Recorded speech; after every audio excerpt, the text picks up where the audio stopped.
അസ്സലാമു അലൈക്കും. ബിസ്മില്ലാഹ് അൽഹംദുലില്ലാഹ് വസ്സലാത്തു വസ്സലാമു അലാ റസൂലില്ലാഹ്. സൂറത്തുൽ മുംതഹിനയിലെ 12-ാമത്തെ വചനമാണ് നമ്മൾ പാഠമായി എടുത്തിട്ടുള്ളത്.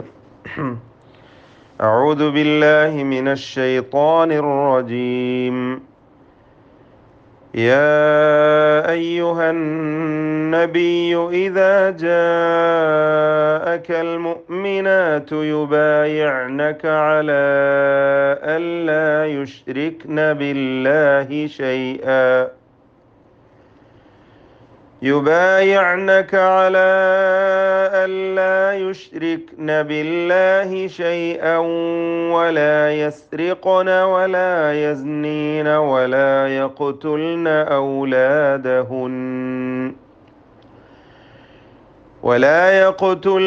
أولادهن ولا يأتين ببهتان يفترينه بين أيديهن وأرجلهن ولا يعصينك في معروف فبايعهن واستغفر لهن الله إن الله غفور رحيم. ഈ ആയത്തിൽ ആദ്യമായി നൂൻ മുഷദ്ദദ വന്നത് നമുക്ക് മനസ്സിലാക്കാം. അന്നബിയു ഔലാദഹുന്ന ഐദീഹിന്ന ഫബായഉഹുന്ന വഅർജുലിഹിന്ന ഫബായഉഹുന്ന വസ്തഗ്ഫിർ ലഹുന്ന. അതുപോലെ ഇന്ന, ഇത്രയും ഷദ്ദ് നൽകപ്പെട്ട നൂനുകളെ 2 ഹറക്കത്തിൻ്റെ അളവിൽ മണിക്കണം. അടുത്തത് യാ അയ്യുഹ അലാ അല്ല. ഈ 2 ദീർഘങ്ങളും മുൻഫസിലായ ദീർഘങ്ങളാണ്. ദീർഘം നൽകൽ അനുവദനീയമാണ് 4-5 ഹറക്കത്തിൻ്റെ അളവിൽ. ഇദാ ജാഅക, ഈ ദീർഘം മുത്തസിലാണ്. മദ് മുത്തസിൽ വാജിബ്, നിർബന്ധമായും ദീർഘിപ്പിച്ചു കൊള്ളണം. 4-5 ഹറക്കത്തിൻ്റെ അളവിൽ ദീർഘിപ്പിക്കണം. അല്ലാ യുശ്രിക്ന, അവിടെ സാക്കിന നൂനിനെ ശേഷമുള്ള ലാമിൽ ഇദ്ഗാം ബിലാ ഗുന്ന, മണിക്കാതെ പൂർണ്ണമായും ഇദ്ഗാം ചെയ്ത് ലയിപ്പിച്ചോതുക. ഷൈഅൻ വല, അവിടെ ഇദ്ഗാം ബി ഗുന്ന നാഖിസ്, വാവിലേക്ക് ഭാഗികമായി ലയിപ്പിച്ച് മണിക്കുക. വലാ യസ്രിഖുന വലാ യഖ്തുൽന, ഈ 2 പദത്തിലെയും ഖാഫിൻ്റെ സുക്കൂൻ ഖൽഖല നൽകി വ്യക്തമാക്കി ശബ്ദം ചലിപ്പിച്ചു ഉച്ചരിക്കണം. ബിബുഹ്താനി യഫ്തരീന, തൻവീനിനെ ഇദ്ഗാം ബി ഗുന്ന നാഖിസ് നൽകി ശേഷമുള്ള യായിൽ ഭാഗികമായി ലയിപ്പിച്ച് മണിക്കണം. ഫി മഅറൂഫിൻ ഫബായിഅ, മഅറൂഫിൻ എന്ന തൻവീനിനെ ഇഖ്ഫാ ഹഖീഖി നൽകി അവ്യക്തമാക്കി മണിക്കണം. ഫി മഅറൂഫിൻ ഫബായിഅഹുന്ന. ഗഫൂറുർ റഹീം, തൻവീനിനെ ഇദ്ഗാം ബിഗൈരി ഗുന്ന കാമിൽ നൽകി ശേഷമുള്ള റായിൽ പൂർണ്ണമായും ലയിപ്പിച്ച് മണിക്കാതെ ഉച്ചരിക്കുക. ഇത്രയും കാര്യം ശ്രദ്ധിച്ചുകൊണ്ട് ഭംഗിയായി അക്ഷരങ്ങൾ ശരിയായ വിധത്തിൽ മൊഴിഞ്ഞുകൊണ്ട് ഓതുക. തഫ്ഖീം തർഖീഖ് എന്നത് പ്രത്യേകം ശ്രദ്ധിക്കേണ്ടതുമാണ്.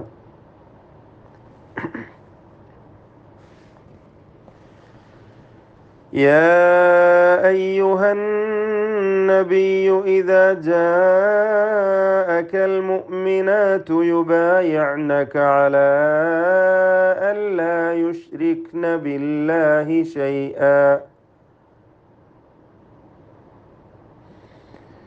يبايعنك على ألا يشركن بالله شيئا ولا يسرقن ولا يزنين ولا يقتلن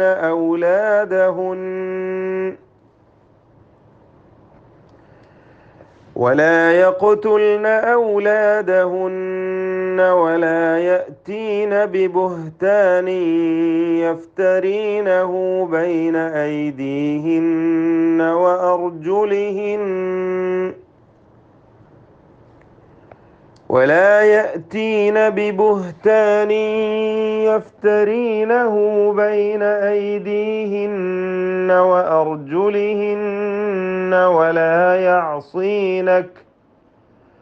ولا يعصينك في معروف فبايعهن واستغفر لهن الله إن الله غفور رحيم.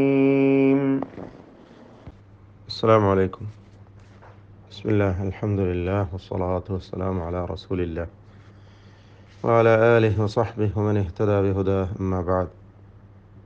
സൂറത്തുൽ മുംതഹിനയിലെ അവസാനത്തെ വചനം 13-ാമത്തെ ആയത്ത് ഇന്ന് നമ്മൾ പുതിയ പാഠമായി എടുത്തിട്ടുള്ളതാണ്. അതിൽ യാ അയ്യുഹല്ലദീന ആമനു, അവിടെ ദീർഘം നൽകൽ അനുവദനീയമാണ്. മദ് മുൻഫസിൽ ജായിസ് എന്ന ദീർഘം 4-5 ഹറക്കത്തിൻ്റെ അളവിൽ നീട്ടാം. മുൻഫസിൽ എന്നാൽ വേർപിരിഞ്ഞു വന്നത് എന്നാണ് അർത്ഥം. ഉദ്ദേശിക്കുന്നത് ഹർഫുൽ മദ് അഥവാ ദീർഘാക്ഷരമായ അലിഫും ശേഷം ഹംസയും 2 പദങ്ങളിൽ വേർപിരിഞ്ഞു വന്ന്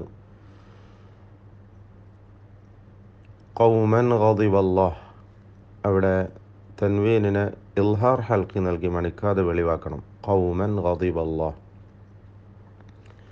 അലൈഹിം ഖദ് യഇസു, അവിടെ സാക്കിന മീമിനെ ഇൽഹാർ ഷഫവി നൽകി മണിക്കാതെ വെളിവാക്കി ഉച്ചരിക്കണം. മിൻ അസ്ഹാബ്, സാക്കിന നൂനിനെ ഇൽഹാർ ഹൽക്കി നൽകി മണിക്കാതെ വെളിവാക്കി ഉച്ചരിക്കണം. ഈ വചനത്തിൽ ശ്രദ്ധിക്കേണ്ടത് ഖൗമൻ എന്ന പദത്തിൽ ഖാഫ്, ഗാദിബ ഇതിൽ ഗൈന്, ദ്വാദിന് കസ്ര ആയതുകൊണ്ട് കുറഞ്ഞ തഫ്ഖീമേ ഉണ്ടാവുള്ളൂ. അള്ളാഹു എന്ന ഇസ്മുൽ ജലാല, അള്ളാഹുവിൻ്റെ മഹത്വത്തിൻ്റെ നാമം എന്ന് വിശേഷിപ്പിക്കപ്പെടുന്ന അള്ളാഹ് എന്ന പദം, അതിലെ ലാമ്. ഖദ് യഇസു ഇതിൽ ഖാഫ്, മിനൽ ആഖിറ ഖാഇന് കസ്റാണ്, കുറഞ്ഞ തഫ്ഖീം മാത്രമാണ്. അൽ കുഫാറു റാ, അസ്ഹാബ് സ്വാദ്, അൽ ഖുബൂർ ഖാഫ്, പിന്നെ അവസാനിപ്പിക്കുമ്പോൾ റാവും. ഇത്രയും അക്ഷരങ്ങളെ തഫ്ഖീം ചെയ്യണം. തഫ്ഖീം ചെയ്ത് പെരുപ്പിച്ച് സ്വരഭാരത്തോടെ ഉച്ചരിക്കണം. അല്ലാത്ത അക്ഷരങ്ങൾക്കൊന്നും തഫ്ഖീം വരാതെ സൂക്ഷിക്കുകയും വേണം. അതാണ് പ്രത്യേകം ശ്രദ്ധിക്കേണ്ടത്. തഫ്ഖീം, തർക്കീഖ്, വേർതിരിവ് ശ്രദ്ധിച്ചുകൊണ്ട് പാരായണം നന്നാക്കാൻ ശ്രമിക്കേണ്ടതാണ്. പിന്നീട് ഖദ് എന്ന് വന്നിട്ടുള്ള പദത്തിലെ ദാലിൻ്റെ സുക്കൂൻ ഖൽഖല നൽകി വ്യക്തമാക്കി ശബ്ദം ചലിപ്പിക്കുകയും വേണം. ഓതി നോക്കാം.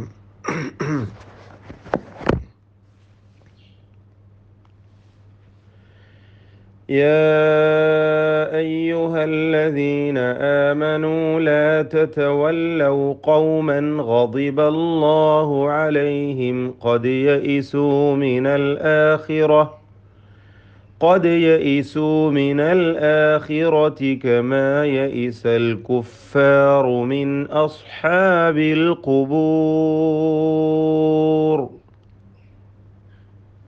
بارك الله فيكم.